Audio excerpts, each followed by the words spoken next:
Ever notice how some artists, they kind of just appear out of nowhere? Boom, sudden success. But Yeah. Frankie Baaz, her story, it's a total 180. Like, picture this, starting with opera at 7 years old. 7! Wow. Then, hold on, her indie rock. It's getting airplay on KROQ, the LA alt-rock giant. No kidding. It's crazy, right? And to make sense of it all for this deep dive, we've got her biography and a past conversation about her music. Ready to jump in? Absolutely. Talking about unexpected paths in music, that opera to indie rock jump tells you right away this is not going to be simple. Right, not all. But with these sources, we should be able to pin down those moments that really change things, the forces shaping Frankie Baaz's sound, because that's what we're after. Hmm. Understanding how her music evolved, what those twists and turns tell us about her as an artist. Exactly. Like, imagine we're sound detectives, right? Tracing how her music developed, finding those melodies that keep popping up, lyrical themes, those decisions that took her in a whole new direction. And speaking of beginnings, she's a born and raised LA girl, right in the thick of that creative energy. And apparently, from what we've gathered, she was singing practically from day one. That's what her mom says. Yeah. But it wasn't just, singing along to the radio. There was this elementary school trip to the LA Opera to see Hansel and Gretel. Seems like that really stuck with her. That's when she got into opera, like formal training from age 7. Wow. But it wasn't all high notes and classical stuff at home. Her older siblings, they were into rock and roll. So there's this cool mix right from the start. Mm. The discipline of opera, but also that rock energy. So she's got this super strong classical base, giving her the skills, but then there's this rock and roll spirit pushing her in a totally different, kind of edgier direction. And those two worlds, they seem to have really sparked her own creativity. I mean, we read that she wrote like 98%, almost all of her lyrics, and all the melodies for most of her albums. That's serious dedication to her music. No doubt. And apparently she's got tons of unreleased songs. Yeah. Way more than what's been officially released. Really? Shows you how many ideas she's got. That constant creativity seems to be there throughout her whole musical journey. Okay, so let's shift gears, move on to Great City, the band, back in 1985. This was the indie scene before everyone was online. It's a completely different world from how things work now. Oh, yeah, absolutely. The way Grey City formed is kind of cool. So, Frankie, back then, she went by Blaze, meets this guy, Grayson. They start jamming, and boom, the band's born. Nice. It was a true collaboration. Frankie had the vision, and Grayson brought the instrumental side, the music, to really make it happen. People describe their sound as like Frankie's vocals, her lyrics and melodies, all mixed with electronic sounds from Grayson. That must have been pretty fresh for the mid-'80s. It was definitely pushing the boundaries of indie music at the time. Combining strong vocals and songwriting with those electronic elements, it was pretty new. Okay. Don't forget, this was when synthesizers and drum machines were just becoming a bigger part of the scene. And they didn't just mess around, they released 2 whole albums. First, their self-titled one, Great City, in 1985, then Earth Dreams in 1989.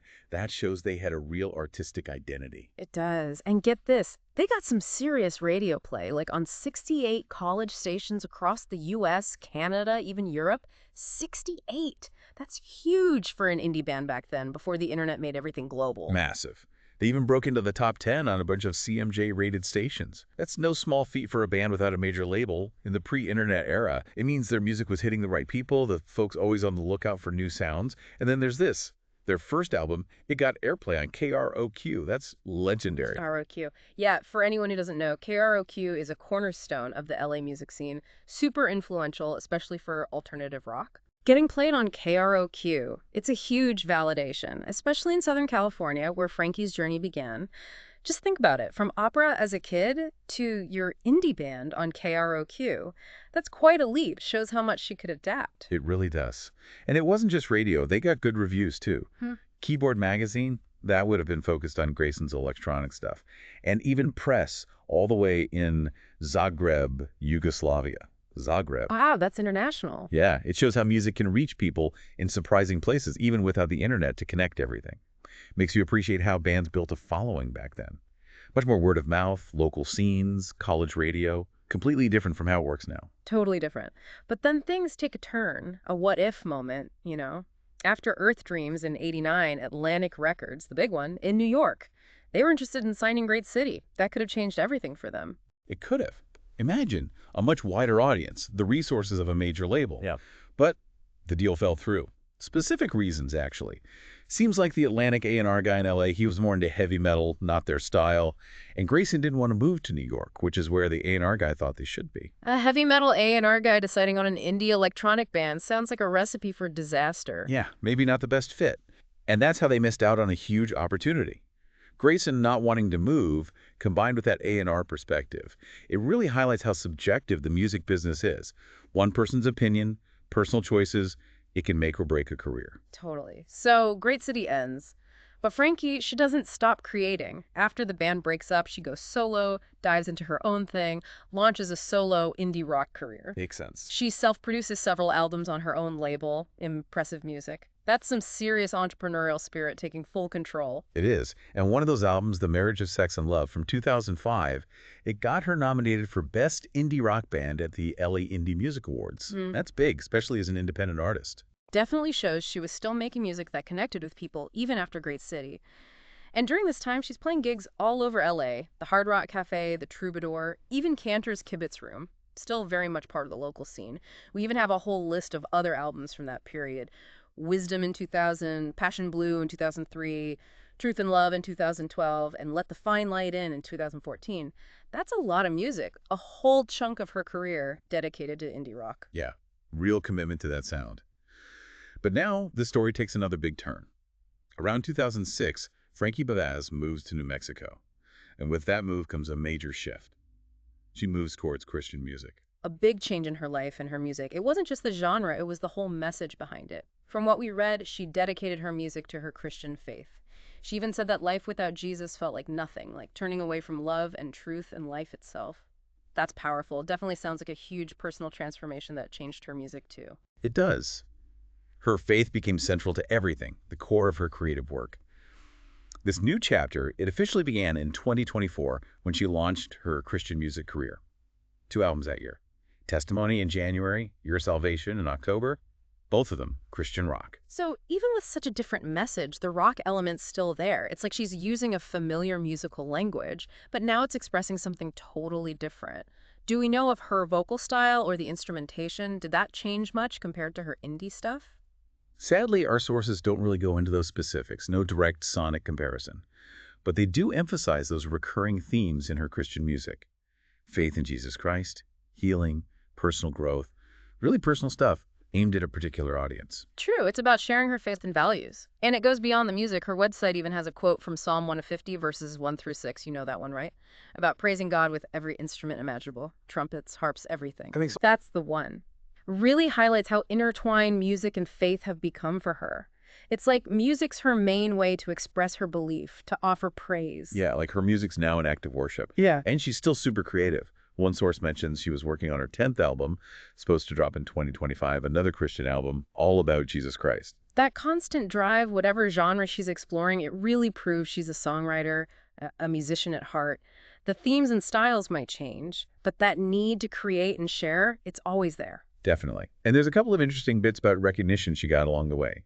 She was featured as a coast-to-coast emerging artist on coast-to-coast AM radio back in March 2018. That's a pretty big platform. Oh, yeah. In an interview on Fame Factor UK Radio in December 2011, it shows that people were still noticing her music in all its forms, even before the full switch to Christian rock. So maybe it wasn't a sudden change, more like a gradual evolution. Yeah. Try different sounds, different themes, until she found this new direction. Yeah, not an overnight thing. Feels more like a natural progression, leading her to where she is now. Exactly. And these appearances, they're like these glimpses into the past, showing us where she was musically before her current focus. Looking at it all, Franki Baaz's story, it's this rich tapestry of musical experiences from opera to rock and roll, indie rock, and now Christian music. Quite a journey. It is. And through it all, what ties it together? Her songwriting. Doesn't matter the genre. She's always been the one writing the words and the melodies. That's her core. What gets me is how she navigated those different musical worlds in different times. Think about it. She was doing indie rock before the internet was even a thing. Crazy, right? Makes you think about how much the industry's changed, how artists have had to adapt to whole new ways of doing things. But it also proves that music is powerful. It goes beyond tech, still connects with people on a deeper level. Exactly. And for me, the biggest takeaway is how much an artist can change over time. Musically, personally. To go from indie rock to Christian music, that's a major shift in perspective. Hmm. Makes you realize how much our beliefs and experiences shape our creative work. It's like we're all on these unique paths, and our art reflects those journeys. And that leads to the question, right? What does Frankie Baaz's story, with all its variety and shifts, what does it tell us about how an artist's creativity changes over time? How much can personal faith change a career? Not just the message, but how the music's made, how it connects with people in totally different life stages. Yeah, it's fascinating. I'm also kind of curious about her great city stuff. I bet you can find some of it online. Comparing that early indie rock to her Christian music now, that could be really interesting, like a musical time capsule, hearing how she expressed herself then and how those early experiences might have influenced her later work. A musical archaeology dig. And who knows, you might even find some hidden gems from back then that didn't get enough attention. So there you have it. The wild ride that is Frankie Baaz's musical journey.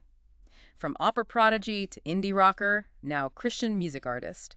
It's about exploration, personal transformation, and how music reflects and shapes our lives.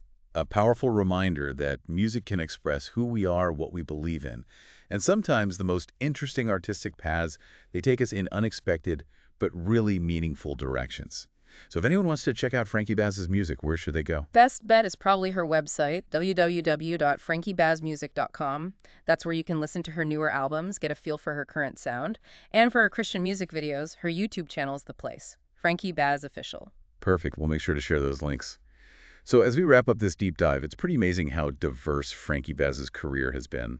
We've gone from early opera, the influence of rock and roll, to her success in indie rock, both with Great City and solo, and now her focus on Christian rock. And through it all, one thing's constant: her amazing songwriting. That's the thread that runs through everything. Absolutely. She's always been the one crafting the lyrics, the melodies, no matter what she's doing musically. Totally. So, one last thing to think about. Considering all of this, all the different genres, the different motivations behind her music, what does it tell us about how an artist's creative expression changes over time? And how much can personal faith change a career? It's not just about the message, but the whole approach to music. How does it connect with people across different parts of life, different beliefs? Definitely something to ponder. Thanks for joining us on this deep dive. Until next time.